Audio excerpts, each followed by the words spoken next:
ಸ್ನೇಹಿತರೆ, ಇವತ್ತಿನ ವಿಡಿಯೋದಲ್ಲಿ 2026ರ ಹೊಸ ವರ್ಷದಲ್ಲಿನ ಜನವರಿ ತಿಂಗಳಿನಲ್ಲಿ ವೃಶ್ಚಿಕ ರಾಶಿಯವರ ಭವಿಷ್ಯ ಯಾವ ರೀತಿ ಇರುತ್ತೆ ಅಂತ ತಿಳಿಸ್ಕೊಡ್ತೀನಿ. ಸ್ನೇಹಿತರೆ, ನಾವು ಯಾವುದೇ ಒಂದು ರಾಶಿ ಭವಿಷ್ಯವನ್ನು ತಿಳ್ಕೋಬೇಕು ಅಂತಂದರೆ ಮೊದಲನೇದಾಗಿ ಮುಖ್ಯವಾಗಿ ಗ್ರಹಗಳ ಸ್ಥಿತಿಗತಿಗಳು ಯಾವ ರೀತಿ ಇದೆ, ಗ್ರಹಗಳ ಸ್ಥಾನ ಯಾವ ರೀತಿ ಇದೆ ಅನ್ನೋದನ್ನು ತಿಳ್ಕೋಬೇಕಾಗುತ್ತೆ. ಹಾಗಾಗಿ ಇವತ್ತಿನ ವಿಡಿಯೋದಲ್ಲಿ ಕೂಡ ಮೊದಲು ನಾವು ಗ್ರಹಗಳ ಸ್ಥಾನ ಯಾವ ರೀತಿ ಇರುತ್ತೆ ಅನ್ನೋದನ್ನು ನೋಡ್ತಾ ಹೋಗೋಣ. ಅದಕ್ಕಿಂತ ಮೊದಲು ನೀವೇನಾದರೂ ನಮ್ಮ ಚಾನಲ್ಗೆ ಹೊಸಬ್ರಾಗಿದ್ದರೆ ದಯವಿಟ್ಟು ಈ ಕೂಡಲೇ ಸಬ್ಸ್ಕ್ರೈಬ್ ಮಾಡ್ಕೊಳ್ಳಿ. ಹಾಗೆ ಈ ವಿಡಿಯೋನ ಎಲ್ಲೂ ಕೂಡ ಸ್ಕಿಪ್ ಮಾಡದೆ ಕೊನೆವರೆಗೂ ನೋಡಿ. ಸ್ನೇಹಿತರೆ, ಮೊದಲನೇದಾಗಿ ಸೂರ್ಯ ಈಗ ಧನು ರಾಶಿಯಲ್ಲಿ ಇದ್ದಾನೆ. ಜನವರಿ 14ರಂದು ಮಕರ ರಾಶಿಗೆ ಬದಲಾಗ್ತಾನೆ. ಹಾಗೆ ಮಂಗಳ ಕೂಡ ಈಗ ಧನು ರಾಶಿಯಲ್ಲಿದ್ದು ಜನವರಿ 16ರಂದು ಮಕರ ರಾಶಿಗೆ ಬದಲಾಗ್ತಾನೆ. ಶುಕ್ರ ಕೂಡ ಧನು ರಾಶಿಯಲ್ಲಿದ್ದು ಜನವರಿ 13ರಂದು ಮಕರ ರಾಶಿಗೆ ತನ್ನ ಸಂಚಾರವನ್ನು ಬದಲಾಯಿಸ್ತಾನೆ. ಹಾಗೆ ಬುಧ ಕೂಡ ಈಗ ಧನು ರಾಶಿಯಲ್ಲಿದ್ದು ಜನವರಿ 17ರಂದು ಮಕರ ರಾಶಿಗೆ ಬದಲಾಗ್ತಾನೆ. ಹಾಗೆ ಗುರು ತಿಂಗಳು ಪೂರ್ತಿ ಮಿಥುನ ರಾಶಿಯಲ್ಲಿ ಇರ್ತಾನೆ. ಹಾಗೆ ಶನಿ ಈ ತಿಂಗಳು ಪೂರ್ತಿ ಮೀನ ರಾಶಿಯಲ್ಲಿರ್ತಾನೆ. ಹಾಗೆ ರಾಹು ಕುಂಭ ರಾಶಿಯಲ್ಲಿ ಮತ್ತು ಕೇತು ಸಿಂಹ ರಾಶಿಯಲ್ಲಿ ತಿಂಗಳು ಪೂರ್ತಿ ಇರ್ತಾರೆ. ಸ್ನೇಹಿತರೆ, ಈ ಜನವರಿ ತಿಂಗಳು ನಿಮಗೆ ಬಹಳ ಪ್ರಾಯೋಗಿಕ ಮನಸ್ಥಿತಿಯೊಂದಿಗೆ ಪ್ರಾರಂಭ ಆಗುತ್ತೆ.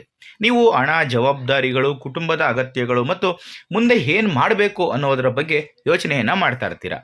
ನಿಮ್ಮಲ್ಲಿ ಕೆಲವರು ಕೆಲಸ, ಮನೆ ಮತ್ತು ಭವಿಷ್ಯದ ಯೋಜನೆಗಳು ಹೀಗೆ ಒಂದೇ ಬಾರಿಗೆ ಅನೇಕ ವಿಷಯಗಳನ್ನು ಮನಸ್ಸಿನಲ್ಲಿ ಇಟ್ಟುಕೊಂಡು ಯೋಚನೆ ಮಾಡ್ತಾ ಇರ್ತೀರ. ಆದರೆ ತಿಂಗಳ ದ್ವಿತೀಯಾರ್ಧದಲ್ಲಿ ನಿಮ್ಮ ರಿದಮು ಬದಲಾಗುತ್ತೆ. ತಿಂಗಳ ಮಧ್ಯದ ನಂತರ ನಿಮ್ಮ ಆತ್ಮವಿಶ್ವಾಸ ಹೆಚ್ಚಾಗುತ್ತೆ ಮತ್ತು ನಿಮ್ಮ ಧ್ವನಿ ಬಲವಾಗುತ್ತೆ. ನೀವು ಸ್ವಲ್ಪ ಸ್ಪಷ್ಟವಾಗಿ ಮಾತನಾಡಲು, ತ್ವರಿತ ನಿರ್ಧಾರಗಳನ್ನು ತೆಗೆದುಕೊಳ್ಳಲು ಧೈರ್ಯದಿಂದ ಮುಂದುವರಿಯೋದಕ್ಕೆ ಪ್ರಾರಂಭವನ್ನು ಮಾಡ್ತೀರಾ. 8ನೇ ಮನೆಯಲ್ಲಿ ಇರುವಂತಹ ಅಷ್ಟಮ ಗುರು ನಿಮ್ಮ ಭಾವನಾತ್ಮಕವಾಗಿ ನಿಮ್ಮನ್ನು ಆಳವಾಗುವಂತೆ ಮಾಡ್ತಾನೆ. ನೀವು ಅದನ್ನು ಹೊರಗೆ ತೋರಿಸದೇ ಇದ್ದರೂ ಕೂಡ ವಿಷಯಗಳನ್ನು ಬಲವಾಗಿ ಅನುಭವಿಸ್ಬೋದು. 5ನೇ ಮನೆಯಲ್ಲಿರ್ತಕ್ಕಂಥ ಶನಿ ಪ್ರೀತಿ, ಮಕ್ಕಳು ಮತ್ತು ಸೃಜನಶೀಲ ವಿಷಯಗಳಲ್ಲಿ ತಾಳ್ಮೆಯನ್ನು ಕಲಿಸ್ತಾನೆ. ಅದರಿಂದ ಜನವರಿ ಆತುರ ಪಡುವಂತಹ ತಿಂಗಳಲ್ಲ, ಇದು ಸರಿಯಾದ ದಿಕ್ಕನ್ನು ಆರಿಸುವ ಮತ್ತು ಹಂತ ಹಂತವಾಗಿ ಮುಂದುವರಿಯುವಂತಹ ತಿಂಗಳಾಗಿರುತ್ತೆ. ಇನ್ನು ವೃತ್ತಿ ಮತ್ತು ಉದ್ಯೋಗ, ತಿಂಗಳ ಮೊದಲಾರ್ಧದಲ್ಲಿ ನೀವು ಕೆಲಸದಲ್ಲಿ ಭದ್ರತೆ, ಸಂಬಳ, ಸ್ಥಿರತೆ, ಸಂಪನ್ಮೂಲಗಳು ಮತ್ತು ಜವಾಬ್ದಾರಿಗಳತ್ತ ಗಮನವನ್ನು ಹರಿಸಬೇಕು. ನಿಮ್ಮಲ್ಲಿ ಕೆಲವರು ಪ್ರೋತ್ಸಾಹ ಧನ, ಬಜೆಟ್ಟು, ಮೌಲ್ಯಮಾಪನ ಅಥವಾ ಬಾಕಿ ಪಾವತಿಗಳ ಬಗ್ಗೆ ಚರ್ಚೆಯನ್ನು ಮಾಡಬೇಕಾಗುತ್ತೆ. ನೀವು ಪಡೆಯುತ್ತಿರುವ ಮೆಚ್ಚುಗೆಗಿಂತ ನಿಮ್ಮ ಪ್ರಯತ್ನಗಳು ದೊಡ್ಡದಾಗಿದೆ ಅಂತ ಕೂಡ ನೀವು ಭಾವಿಸ್ಬೋದು. 10ನೇ ಮನೆಯಲ್ಲಿರ್ತಕ್ಕಂತಹ ಕೇತುವಿನಿಂದಾಗಿ ವಿಷಯಗಳು ಸರಿಯಾಗಿದ್ದರೂ ನಿಮ್ಮ ಮನಸ್ಸಿಗೆ ತೃಪ್ತಿ ಸಿಗದೇ ಇರ್ಬೋದು. ನಾನು ಕಷ್ಟಪಟ್ಟು ಕೆಲಸ ಮಾಡ್ತಾ ಇದ್ದೀನಿ, ಆದರೆ ಅದು ಏಕೆ ಖಾಲಿಯಾಗಿದೆ ಅಂತ ಅನ್ನಿಸ್ಬೋದು. ಅದು ನೀವು ತಾತ್ಕಾಲಿಕ ಅಂತ ಅದನ್ನು ಭಾವಿಸ್ಕೋಬೇಕು. ಯಾಕೆಂದರೆ ಇದು ನಿಮಗಾಗಿ ಯಶಸ್ಸು ಅಂದರೆ ಏನು ಅನ್ನೋದನ್ನು ಮರು ವ್ಯಾಖ್ಯಾನಿಸಲು ನಿಮ್ಮನ್ನು ಪ್ರೇರೇಪಣೆಯನ್ನು ಮಾಡುವಂತಹ ಸಮಯ ಆಗಿರುತ್ತೆ. ಅದು ಶಾಶ್ವತ ಅಲ್ಲ. ಹಾಗಾಗಿ ಆ ಒಂದು ಕಷ್ಟಪಟ್ಟು ಕೆಲಸ ಮಾಡಿದ್ರೂ ಕೂಡ ನನಗೆ ಸರಿಯಾದಂತಹ ಫಲ ಸಿಗ್ತಾ ಇಲ್ಲ, ತೃಪ್ತಿ ಸಿಗ್ತಾ ಇಲ್ಲ ಅಂತ ಏನು ಅನ್ಕೋತಿರೋ ಅದು ತಾತ್ಕಾಲಿಕ. ಜನವರಿ 14ರಿಂದ 17ರ ನಂತರ 3ನೇ ಮನೆ ಸಕ್ರಿಯವಾಗುತ್ತೆ. ಅದು ಪರಾಕ್ರಮದ ಸ್ಥಾನವಾಗಿರುತ್ತೆ. ಇಲ್ಲಿ ನೀವು ಸಂವಹನ ಮತ್ತು ಉಪಕ್ರಮದ ಮೂಲಕ ಗೆಲ್ಲಲು ಪ್ರಾರಂಭ ಮಾಡ್ತೀರಾ. ನಿಮ್ಮಲ್ಲಿ ಕೆಲವರು ಸಭೆಗಳು, ತರಬೇತಿ ಅವಧಿಗಳು, ಪ್ರಸ್ತುತಿಗಳು, ಸಂದರ್ಶನಗಳು ಅಥವಾ ಕ್ಲೈಂಟ್ ಕರೆಗಳಲ್ಲಿ ನೀವು ಭಾಗವಹಿಸ್ಬೋದು. ಹಾಗೆ ಮಾರಾಟ, ಮಾರ್ಕೆಟಿಂಗು, ಮಾಧ್ಯಮ, IT, ಈ ಬೆಂಬಲ ಮತ್ತು ನಿರ್ವಹಣೆ ಕೆಲಸ ಇದರಲ್ಲೇನಾದರೂ ಇದ್ದರೆ ನೀವು ಇದ್ದಕ್ಕಿದ್ದಂತೆ ಹೆಚ್ಚಿನ ಕಾರ್ಯಗಳನ್ನು ಮಾಡಬೇಕಾದಂತಹ ಅವಕಾಶ ಬರ್ಬೋದು. ಆದರೆ ಈ ಕಾರ್ಯಗಳು ನಿಮಗೆ ಗೋಚರತೆಯನ್ನು ತರ್ತವೆ. ಜನವರಿ 16ರಂದು 3ನೇ ಮನೆಗೆ ಪ್ರವೇಶಿಸುವ ಮಂಗಳ ಧೈರ್ಯವನ್ನು ನೀಡ್ತಾನೆ. ನೀವು ಅಂತಿಮವಾಗಿ ಈ ಸಂದೇಶವನ್ನು ಕಳುಹಿಸಬಹುದು, ಈ ಅವಕಾಶವನ್ನು ಕೇಳಬಹುದು ಮತ್ತು ನೀವು ಮುಂದೂಡುತ್ತಿದ್ದ ದಿಟ್ಟ ಹೆಜ್ಜೆಯನ್ನು ಇಡಬಹುದು ಅನ್ನುವಂಥದ್ದು ನಿಮ್ಮ ಜೀವನದಲ್ಲಿ ಬರುತ್ತೆ. ನಿಮ್ಮಲ್ಲಿ ಕೆಲವರು ಮುಂದಿನ ಯೋಜನೆಯನ್ನು ಬದಲಾಯಿಸುವ ಕರೆಯನ್ನು ಪಡೆಯಬಹುದು. ಹೊಸ ಪ್ರಾಜೆಕ್ಟು ಅಥವಾ ಹಠಾತ್ತನೆ ಹೆಚ್ಚಿನ ಜವಾಬ್ದಾರಿ ಅಥವಾ ಕೆಲಸಕ್ಕೆ ಸಂಬಂಧಿಸಿದ ಪ್ರಯಾಣ, ಇದು ಯಾವುದು ಬೇಕಾದರೂ ಆಗ್ಬೋದು. ಇನ್ನು ಹಣಕಾಸು, ಜನವರಿಯಲ್ಲಿ ಹಣವು ಒಂದು ಪ್ರಮುಖ ವಿಷಯವಾಗಿದೆ. ತಿಂಗಳ ಮೊದಲಾರ್ಧದಲ್ಲಿ ಆದಾಯ ಮತ್ತು ಕುಟುಂಬದ ಖರ್ಚುಗಳತ್ತ ಗಮನ ಇರುತ್ತೆ. ನಿಮ್ಮಲ್ಲಿ ಕೆಲವರು ದೊಡ್ಡ ಖರೀದಿಯನ್ನು ಮಾಡಲು ಯೋಚನೆಯನ್ನು ಮಾಡಬಹುದು, ಸಾಲವನ್ನು ನಿರ್ವಹಿಸಬಹುದು ಅಥವಾ ಮನೆಯಲ್ಲಿ ಹಣದ ಹರಿವನ್ನು ಮರುಹೊಂದಿಸಬಹುದು. 8ನೇ ಮನೆಯಲ್ಲಿರುವಂತಹ ಗುರು ಸಾಮಾನ್ಯವಾಗಿ ಬ್ಯಾಕಪ್ ಹಣ ಅಂದರೆ ಬ್ಯಾಕಪ್ ಮನಿ ಬಗ್ಗೆ ಯೋಚಿಸುವಂತೆ ಮಾಡ್ತಾನೆ. ಹೆಚ್ಚು ಉಳಿತಾಯ ಮಾಡೋದು, ವಿಮೆ ಖರೀದಿಸೋದು, ಸಾಲಗಳನ್ನು ತೀರಿಸೋದು ಅಥವಾ ಕುಟುಂಬದ ದೀರ್ಘಕಾಲೀನ ಭದ್ರತೆಯನ್ನು ರಕ್ಷಿಸೋದು ನಿಮಗೆ ಅನ್ನಿಸ್ಬಹುದು. ಇದನ್ನೆಲ್ಲ ಮಾಡ್ಕೋಬೇಕಾಗತ್ತೆ ಅಂತ ನಿಮಗೆ ಅದಕ್ಕೆ ಸಂಬಂಧಪಟ್ಟಂತಹ ಆಲೋಚನೆಗಳೇ ಬರ್ತಾ ಇರ್ತವೆ. ಅದು ಸರಿಯಾಗಿದೆ ಅಂತ ಕೂಡ ಅನಿಸೋಕ್ಕೆ ಶುರುವಾಗುತ್ತೆ. ತಿಂಗಳ ಮಧ್ಯದ ನಂತರ ಹಣದ ನಿರ್ಧಾರಗಳು ಚುರುಕಾಗ್ತವೆ. ಏನನ್ನು ಇಟ್ಕೋಬೇಕು, ಏನನ್ನು ಕಡಿತಗೊಳಿಸಬೇಕು ಮತ್ತು ನಿಮ್ಮ ಹಣ ಎಲ್ಲಿ ಸೋರಿಕೆ ಆಗ್ತಾ ಇದೆ ಅನ್ನೋದ್ರ ಬಗ್ಗೆ ನಿಮಗೆ ಉತ್ತಮವಾದಂತಹ ಅರಿವು, ಸ್ಪಷ್ಟತೆ ಸಿಗುತ್ತೆ. ನಿಮ್ಮಲ್ಲಿ ಕೆಲವರು ಸಂಗಾತಿ, ಕುಟುಂಬ ಅಥವಾ ತಡವಾಗಿ ಹಣ ಬರುವ ಮೂಲಕ ಸಹಾಯ ಮತ್ತು ಬೆಂಬಲವನ್ನು ಪಡ್ಕೊಳ್ಳೋದಕ್ಕೆ ಸಾಧ್ಯ ಇದೆ.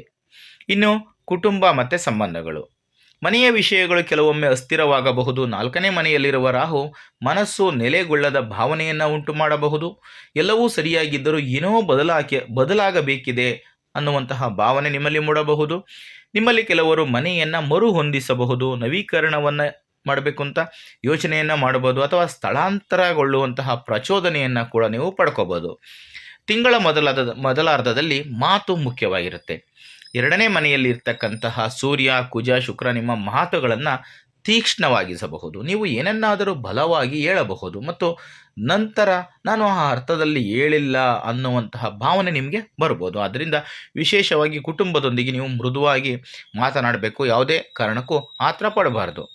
ಪ್ರೀತಿ ಮತ್ತು ಮದುವೆಯಲ್ಲಿ ಯಾವ ರೀತಿ ಅಂದರೆ 5ನೇ ಮನೆಯಲ್ಲಿರ್ತಕ್ಕಂತಹ ಶನಿ ಪ್ರಬುದ್ಧತೆಯನ್ನು ಕೇಳ್ತಾನೆ. ನೀವು ಸಂಬಂಧದಲ್ಲಿ ಇದ್ದರೆ ಅಂದರೆ ಪ್ರೀತಿಯಲ್ಲಿ ಇದ್ದರೆ ನೀವು ಸ್ಪಷ್ಟತೆಯನ್ನು ಬಯಸ್ಬೋದು. ಇದು ಕಡೆ ಸಾಗ್ತಾ ಇದೆ, ಭವಿಷ್ಯದ ಯೋಜನೆ ಏನು ಅನ್ನೋದು ಈ ತಿಂಗಳ ಗಂಭೀರ ಸಂಭಾಷಣೆಗಳನ್ನು ಬೆಂಬಲಿಸುತ್ತೆ. ನಿಮ್ಮಲ್ಲಿ ಕೆಲವರು ತಿಂಗಳ ಮಧ್ಯದ ನಂತರ ಒಳ ಹುಟ್ಟಿದವರು ಅಥವಾ ಹಳೆಯ ಸ್ನೇಹಿತರೊಂದಿಗೆ ಮರು ಸಂಪರ್ಕವನ್ನು ಸಾಧಿಸಬಹುದು. ಇನ್ನು ಆರೋಗ್ಯಕ್ಕೆ ಸ್ಥಿರವಾದಂತಹ ಕಾಳಜಿ ಬೇಕು. ತಿಂಗಳ ಅರ್ಧದಲ್ಲಿ ಗಂಟಲು, ಹಲ್ಲುಗಳು, ಜೀರ್ಣಕ್ರಿಯೆ ಮತ್ತು ನಿದ್ರೆಯ ಬಗ್ಗೆ ನೀವು ಗಮನವನ್ನು ಹರಿಸಬೇಕಾಗತ್ತೆ. ಒತ್ತಡವು ದೇಹದ ಮೂಲಕ ಕಾಣಿಸಿಕೊಳ್ಳಬಹುದು. ನೀವು ಊಟವನ್ನು ಬಿಟ್ಟರೆ ಅಥವಾ ಅನಿಯಮಿತವಾಗಿ ತಿಂದರೆ ನಿಮ್ಮ ದೇಹವು ದೂರನ್ನು ನಿಮಗೆ ನೀಡೋದಕ್ಕೆ ಶುರುವಾಗುತ್ತೆ, ಏನೋ ಸಮಸ್ಯೆ ಆಗ್ತಿದೆ ಅಂತ. ತಿಂಗಳ ಮಧ್ಯದ ನಂತರ ಶಕ್ತಿ ಸುಧಾರಿಸುತ್ತದೆ ಮತ್ತು ನೀವು ಹೆಚ್ಚು ಸಕ್ರಿಯರಾಗುತ್ತೀರಿ. ಆದರೆ 3ನೇ ಮನೆಯಲ್ಲಿರುವಂತಹ ಕುಜ ಸಣ್ಣ ಪುಟ್ಟ ಗಾಯಗಳು, ಭುಜ, ಮೈಕೈ ನೋವು ಇಂಥ ಸಮಸ್ಯೆಗಳನ್ನು ತರಬಹುದು. ನೀವು ಆತರ ಪಟ್ಟರೆ ಪ್ರಯಾಣದ ಆಯಾಸವನ್ನು ಕೂಡ ನಿಮಗೆ ಉಂಟು ಮಾಡಬಹುದು. ಆದ್ದರಿಂದ ವಾಹನ ಚಾಲನೆ ಮಾಡುವಾಗ ವೇಗವನ್ನು ತಪ್ಪಿಸಬೇಕು, ಎಚ್ಚರಿಕೆಯಿಂದ ಚಾಲನೆ ಮಾಡಬೇಕು. ಇನ್ನು ವ್ಯಾಪಾರ ಮತ್ತು ವ್ಯವಹಾರ, ಸಂವಹನ ಆಧಾರಿತ ಬೆಳವಣಿಗೆಗೆ ಜನವರಿ ತಿಂಗಳು ಉತ್ತಮವಾಗಿದೆ. ತಿಂಗಳ ಮೊದಲಾರ್ಧದಲ್ಲಿ ಬೆಲೆ ನಿಗದಿ, ಲಾಭ ಮತ್ತು ನಗದು ಹರಿವಿನ ಮೇಲೆ ಗಮನವನ್ನು ಹರಿಸಬೇಕು. ನಿಮ್ಮಲ್ಲಿ ಕೆಲವರು ಸರಬರಾಜುದಾರರೊಂದಿಗೆ ಮರು ಮಾತುಕತೆಯನ್ನು ನಡೆಸಬಹುದು ಅಥವಾ ಹಳೆಯ ಆರ್ಥಿಕ ತಪ್ಪುಗಳನ್ನು ಸರಿಪಡಿಸಲು ನಿರ್ಧರಿಸಬಹುದು. ತಿಂಗಳ ಮಧ್ಯದ ನಂತರ ಮಾರ್ಕೆಟಿಂಗು, ಪ್ರಚಾರ ಮತ್ತು ನೆಟ್ವರ್ಕಿಂಗ್ ಫಲಿತಾಂಶಗಳನ್ನು ನೀವು ನೋಡ್ತೀರಾ. ನೀವು ಹೊಸ ವಿಚಾರಣೆಗಳು, ಕರೆಗಳು ಅಥವಾ ಲೀಡ್ಗಳನ್ನು ಪಡಿಬೋದು. ವಿಶೇಷವಾಗಿ ಸ್ಥಳೀಯ ಸಂಪರ್ಕಗಳು ಅಥವಾ ಆನ್ಲೈನ್ ಪ್ರಚಾರದ ಮೂಲಕ ನೀವು ಸೇವಾ ವ್ಯವಹಾರವನ್ನು ನಡೆಸ್ತಾ ಇದ್ದರೆ ಮಾತನಾಡುವ ಮತ್ತು ಮನವೊಲಿಸುವ ಸಾಮರ್ಥ್ಯ ನಿಮಗೆ ತುಂಬಾ ಅನುಕೂಲಕರವಾಗಿ ಇರುತ್ತೆ. ಇನ್ನು ವಿದ್ಯಾರ್ಥಿಗಳು ಕಾರ್ಯಕ್ಷಮತೆ ಅಥವಾ ಸ್ಥಿರತೆಯ ಬಗ್ಗೆ ಒತ್ತಡವನ್ನು ಅನುಭವಿಸಬಹುದು. 5ನೇ ಮನೆಯಲ್ಲಿರುವಂತಹ ಶನಿ ಶಿಸ್ತನ್ನು ಬಯಸ್ತಾನೆ.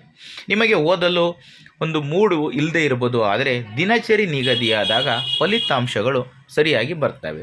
ತಿಂಗಳ ಮಧ್ಯದ ನಂತರ ಕಲಿಕೆ ಸುಧಾರಿಸುತ್ತೆ. ನಿಮ್ಮ ಸ್ಮರಣ ಶಕ್ತಿ ಮತ್ತು ತಿಳುವಳಿಕೆ ಬದಲಾಗುತ್ತೆ. ವಿಶೇಷವಾಗಿ ಬರವಣಿಗೆ, ಸಂವಹನ ಮತ್ತು ವಿಶ್ಲೇಷಣಾತ್ಮಕ ವಿಷಯಗಳಲ್ಲಿ ನಿಮ್ಮಲ್ಲಿ ಕೆಲವರು ಸಂದರ್ಶನಗಳು, ಪ್ರಸ್ತುತಿಗಳು ಅಥವಾ ಸ್ಪರ್ಧಾತ್ಮಕ ಪರೀಕ್ಷೆಗಳಿಗೆ ತಯಾರಿಯನ್ನು ನಡೆಸಬಹುದು. ನಿಮ್ಮ ಆತ್ಮವಿಶ್ವಾಸ ನಿಮಗೆ ಬೆಂಬಲವನ್ನು ನೀಡುತ್ತೆ.